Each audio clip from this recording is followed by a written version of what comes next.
aula onde eu pretendo fazer um resumo daquele texto que eu indiquei há algum tempo para vocês e que agora já é um momento em que se pode, sem dúvida, entendê-lo bem.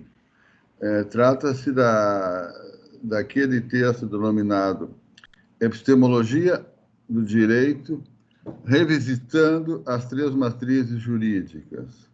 É um texto muito importante para mim, porque ele condensa anos de pesquisa que eu tive a oportunidade de realizar no Brasil e no exterior.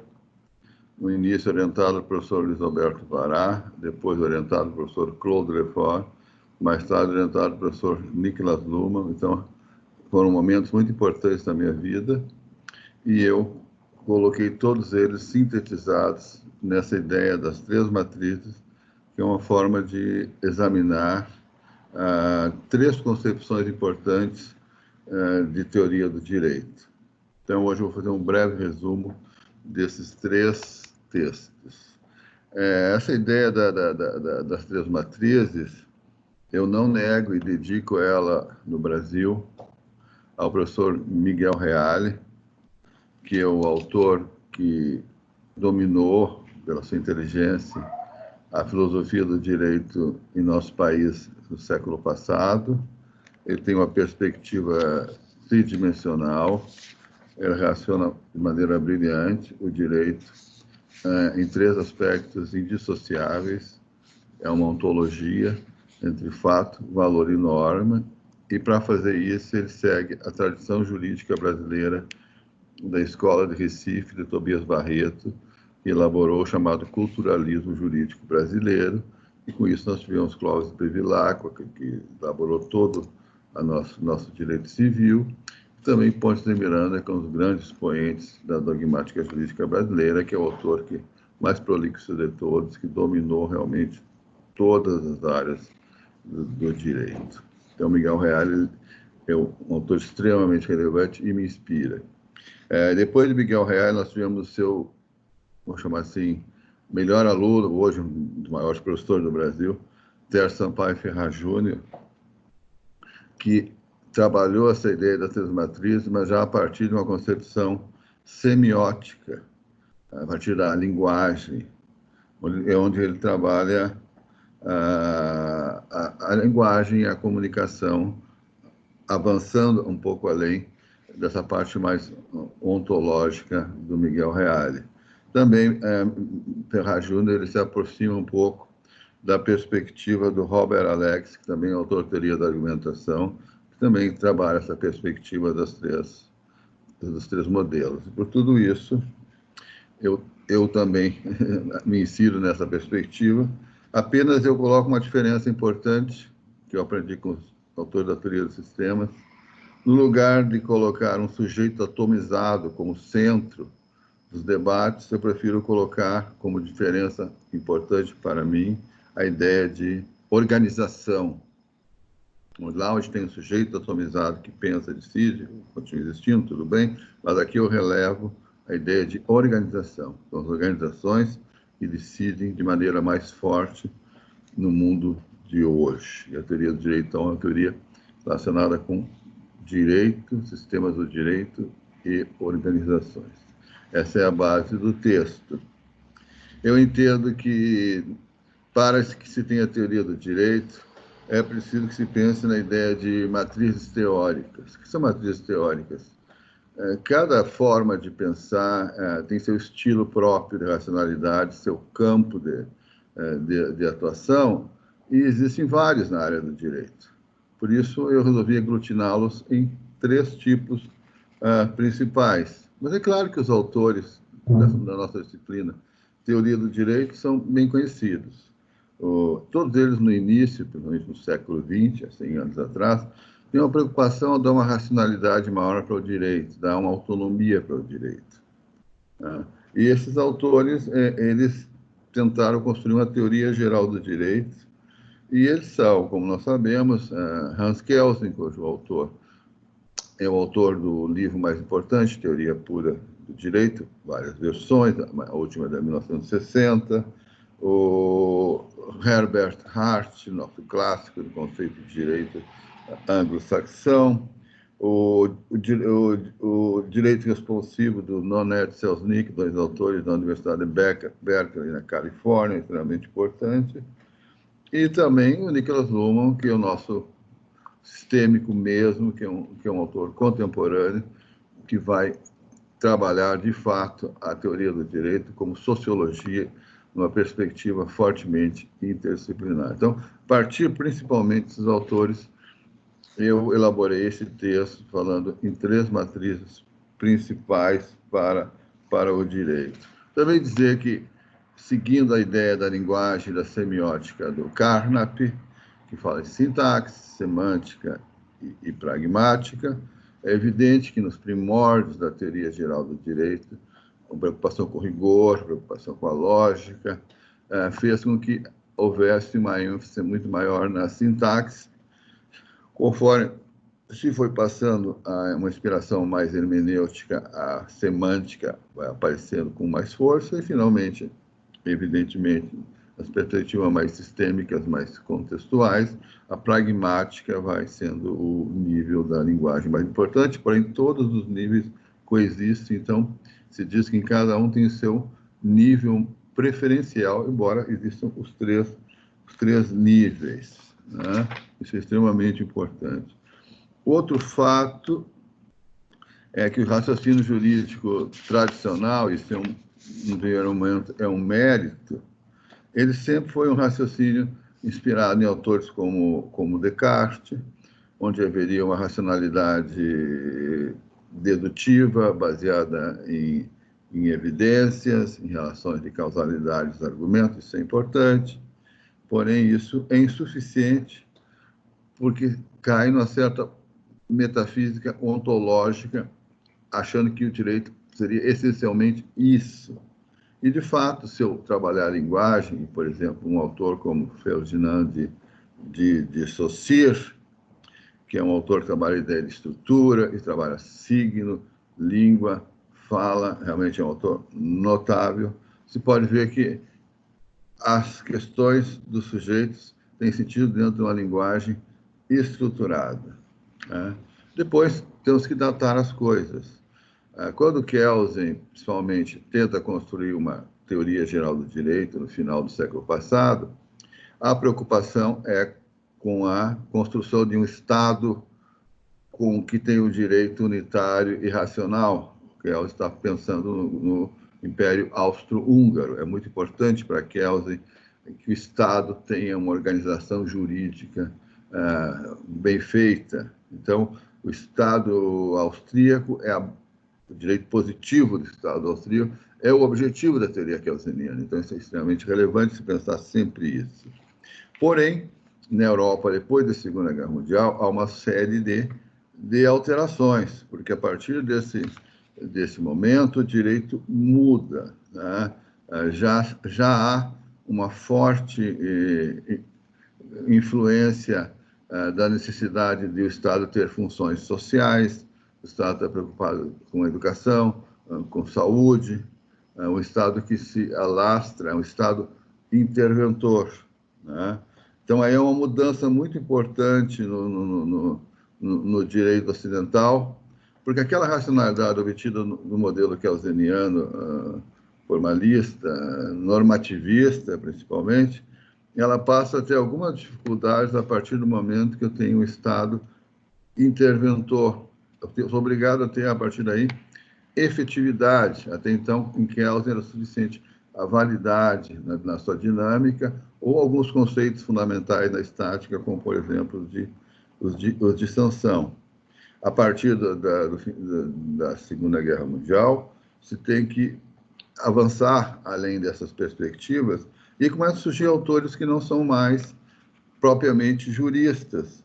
Muitos autores franceses aparecem, por exemplo, a Michel Foucault, Jacques Derrida, Roland Barthes, Deleuze, e começam a falar que a linguagem, isso é inspirado num autor também chamado Wittgenstein, de um lado, ou Jacques Lacan, do ponto de vista psicanalítico, do outro, vamos dizer que insuficiente a comunicação, que ela precisa de aspectos mais pragmáticos, aspectos mais empíricos, e por isso surge um movimento que, por falta de uma palavra melhor, chama desconstrutivismo. E aí, com o desconstrutivismo, não se acredita muito mais em concepções fundadas na tradição, verdade e fundamentação a priori do mundo. Né? Então, aí há um momento de profundo repensar. Então, aí surgem as ideias de insuficiência das análises positivistas, centradas somente nas normas, as perspectivas hermenêuticas, e mesmo as pragmáticas, excessivamente convencionalistas. E nesse momento é que a teoria dos sistemas do Lumos, no final do século passado, vai aparecer como uma boa pista para que se pense o direito como sistema comunicacional. Também trabalhei muito, e esse é o tema forte até hoje, a ideia de democracia com Claude Lefort. Claude Lefort vai dizer que é melhor pensar sempre, nesse momento de dúvida e indeterminação, com a democracia, porque é uma forma de sociedade indeterminada, ela precisa ser uma sociedade democrática, porque mesmo indeterminada é uma sociedade que valoriza o direito ao direito, sociedade voltada à expansão dos direitos, e ela vê que os direitos humanos não são só uma retórica, os direitos humanos estão extremamente positivos para que se possa manter e expandir o direito de todos aos seus direitos. Então, aqui, Claude Lefort aparece como um autor importante para que se possa compreender o direito. De qualquer maneira, no Brasil, se pode dizer que a análise semiótica do Ferraz Júnior continuou com sucesso e com essa diferença importante que eu estou colocando na organização no lugar do sujeito atomizado. As matrizes epistemológicas, então, elas têm a ver com estilo da racionalidade, com o campo teórico, usa-se a teoria dos paradigmas do Thomas Kuhn para explicar isso. Acho muito importante a construção da ideia de instituição, imaginar a sociedade de Cornelius Castoriadis, que é um autor que coloca muito bem que toda reflexão ela é uma instituição histórica, uma autoinstituição histórica. E a filosofia ela é carregada de criticar esses momentos, né? Então, tudo isso faz com que as matrizes da teoria do direito precisem de todo um pano de fundo filosófico para serem compreendidos, né? Nesse sentido, é claro que a teoria geral do direito de Kelsen ela teve seus seguidores.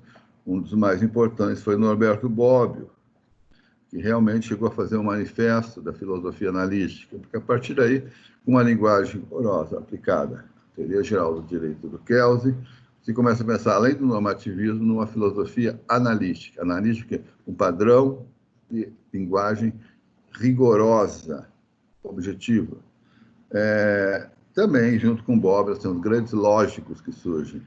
Temos o von Wright, amigo do Wittgenstein, nós temos Kalinowski, polonês, radicado na França, nós temos na Argentina Alchurron, Bullig, que vão reler Kelsen a partir da lógica.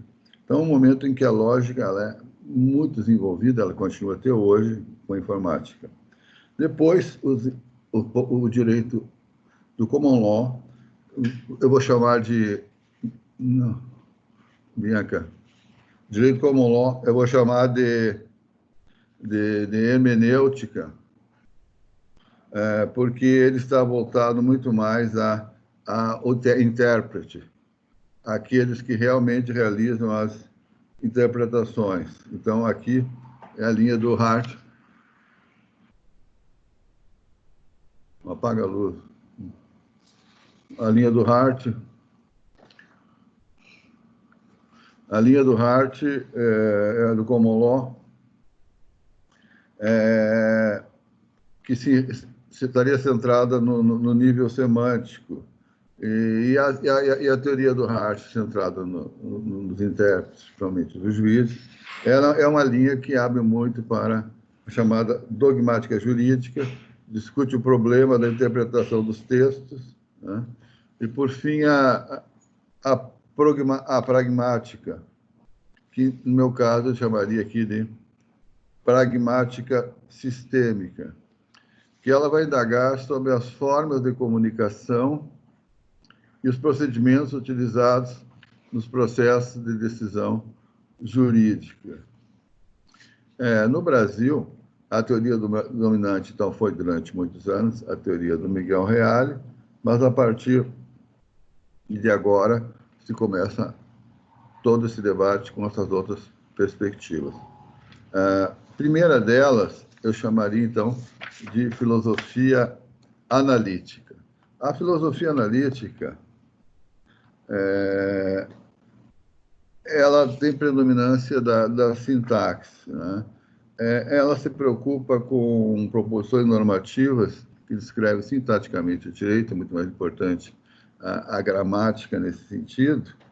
E uma dos argumentos, uma das estratégias usadas pela teoria analítica é dividir a linguagem em níveis. O nível 1, que seria a linguagem objeto, e o nível 2 seria uma metalinguagem, né? Essa é uma estratégia que ela é usada por Kelsen, né? Claro que eu sofro influências do neocantismo, mas na teoria pura do direito fica clara essa estratégia de metalinguagem e linguagem objeto. E com isso, aos poucos, ele vai passando os aspectos kantianos, que fazem com que ele mantenha a diferença entre o ser e o dever ser, entre o sein e o solle, né?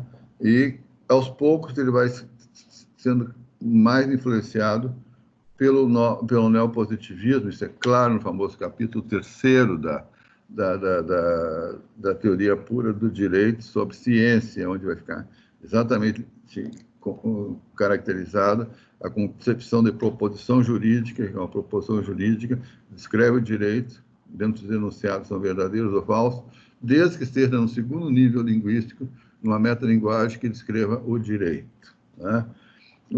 Aí aparece um ideal de pureza que implica separar o conhecimento jurídico do direito natural, da metafísica, da moral, da ideologia e da política. Então, aí ele superestima, na minha opinião, os aspectos lógicos em detrimento dos aspectos fáticos do direito.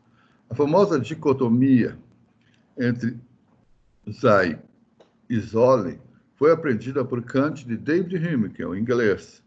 Hume dizia, isso é conhecida lei, citado por Fernando, não podemos inferir um enunciado normativo de um enunciado declarativo e vice-versa. Isso não é uma inferência lógica aceitável. Por exemplo, sustentar que caso se dê o fato P, então P está permitido. E P não é logicamente derivável de P. Nem é possível concluir que se P é obrigatório, então, efetivamente, P é verdadeiro. A verdade de P não se infere da norma OP, conforme Verneuil. Claro, fica muito evidente que a lógica ela é extremamente importante para a analítica e ela estabelece diferenças importantes entre os enunciados do ponto de vista de causalidade. Desse modo, a função do cientista seria a construção de um objeto analítico próprio e distinto de outras influências. Essa é a explicação. A partir dessa constatação é que Kelsen vai procurar, assim como Kant, de qualquer maneira, depurar essa diversidade e elaborar uma ciência do direito. Ou seja, na teoria pura, uma coisa é o direito, outra distinta é a ciência do direito. O direito é a linguagem objeto e a ciência do direito, a metalinguagem, dois planos linguísticos diferentes.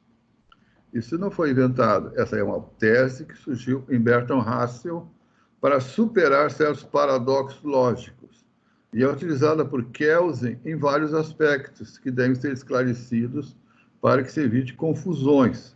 Para ilustrá-lo, explicaremos nesse texto a relação entre a norma jurídica e a ciência.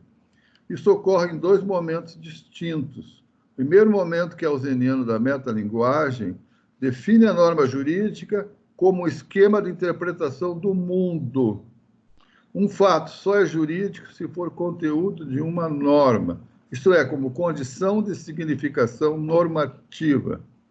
Trata-se, assim, do movimento que dá ao ser o seu sentido através da imputação de uma conduta que deve ser obedecida, desenvolvendo-se um nível pragmático dos signos jurídicos, portanto, com caráter prescritivo.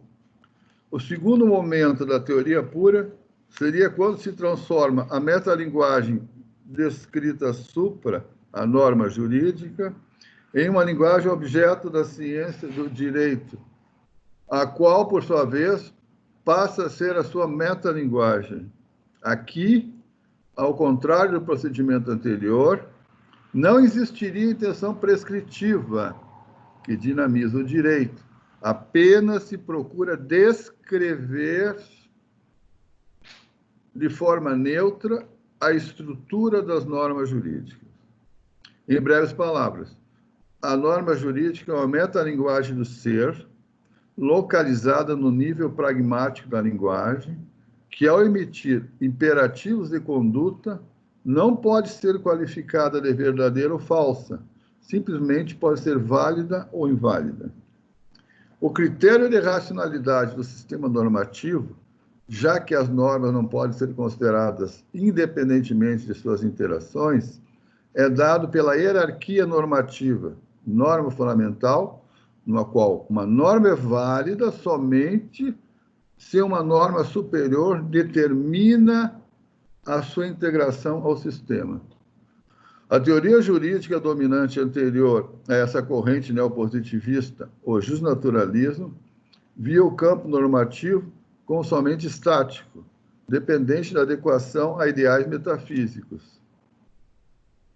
O normativismo kelseniano foi quem introduziu a perspectiva dinâmica do direito, explicando os processos de produção e autorreprodução das normas.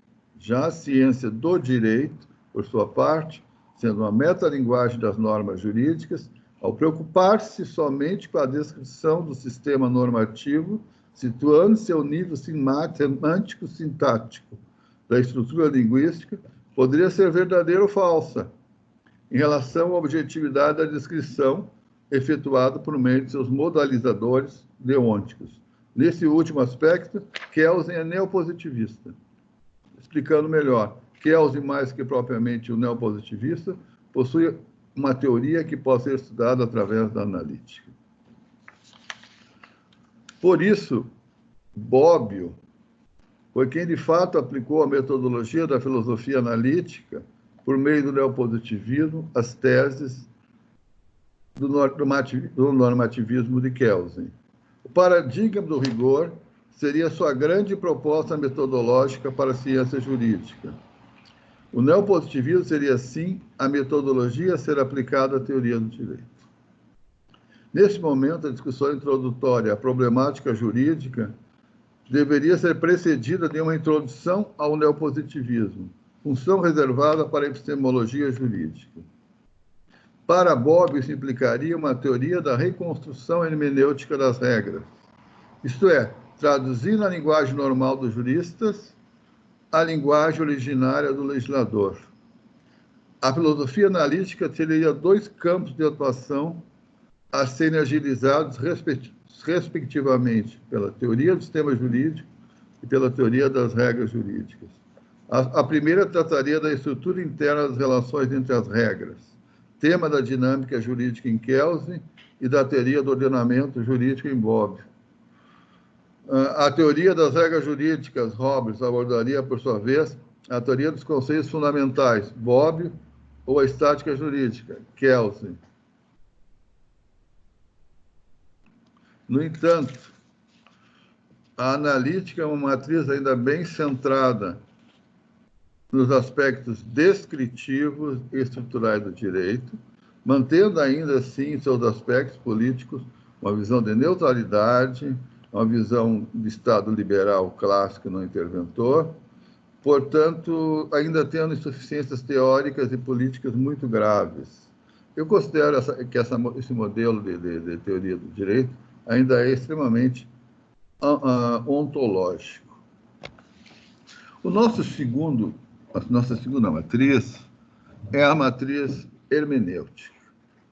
A hermenêutica tem como característica colocar como aspecto principal da semiótica a semântica. A semântica teve como correspondente jurídico o sentido referencial do mundo, a perspectiva que pode ser denominada genericamente, por nós daí, a partir daí, de uma hermenêutica, de uma interpretação jurídica. O aprofundamento da hermenêutica como semântica será analisado, isso é uma opção minha, a partir do direito do common law, principalmente na obra de Herbert Hart, que é o grande nome até hoje em Oxford, que discute a importância do reconhecimento, extremamente importante, como já apontara Hobbes, para a legitimidade do direito. A hermenêutica ela tem uma preocupação com a instituição social do direito. A hermenêutica jurídica é uma derivação crítica, não deixa de ter uma influência, às vezes, contatos fortes, ou até a chamada de uma espécie de jurisprudência analítica, e ela é baseada nos trabalhos de Wittgenstein, que redefiniu, em meados do século passado, a ênfase do rigor, que é o modelo do Bobbio, um pouco do Kelsey, e da pureza linguística, por abordagens que privilegiam os contextos e funções das imprecisões dos discursos. A hermenêutica, diferentemente da pragmática, centrada nos procedimentos e práticas sociais, preocupa-se com a interpretação dos textos. Aqui são os textos que são colocados no centro do direito. No terreno jurídico, a grande contribuição é, portanto, do positivismo de Hart e seus polemizadores principais, como Joseph Haas e Ronald Dworkin. O positivismo jurídico inglês foi delimitado por Austin, classicamente, todo mundo sabe por isso, e alçado até a filosofia pelo utilitarismo de James Bentham.